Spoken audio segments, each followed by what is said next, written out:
Atlantis is said to have existed many thousands of years ago. It was already ancient history when the Greek philosopher Plato recorded the story in 360 BC.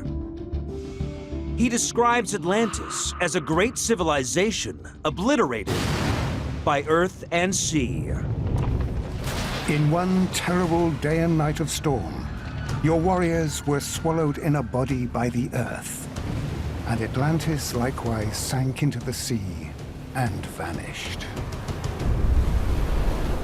Alternate rings of sea and land, smaller and greater, one within another. Only one island in the Mediterranean matches this description: Santorini,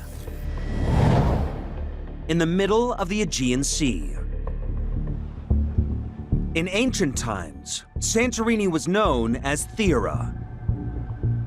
And here, in 1967, archeologists made an extraordinary discovery: an ancient buried town they named Akrotiri. Experts believe it was inhabited 3,500 years ago, and it contains eerie echoes of the mythical Atlantis. Architectural historian Clary Palavu has been researching the site, which today is over 60 feet below ground level. The Atlantis that Plato depicted was so technologically advanced that many have doubted its existence. But here, at Akrotiri, there were multi-story houses way ahead of their time. What we see here is one of the buildings of the houses of the town. We call it the West House. It's so modern. Modern in the sense that it's familiar to us, the 20th century. It had 3 stories. The 2 is what you see. This implies a technology which is very demanding. The ancient island of Thera was prone to earthquakes. These tall houses used sophisticated building techniques to survive them. You see these holes over there?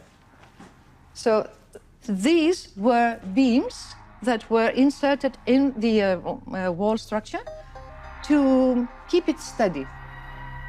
Timber beams, unlike stone, can flex, allowing these buildings to absorb energy and withstand earthquakes. But there is one particular feature of these ancient houses that precisely fits what Plato described: the sanitation. Plato talks about the very highly technologically advanced plumbing on Atlantis and how extraordinary water engineering. On the upper floor, we have a huge surprise, so to speak, because this is where the toilet is. Proper height, proper dimensions for a person to sit, a proper gap in between, if you get the idea. This kind of technology wouldn't be seen again until the Roman Empire, 1,500 years later.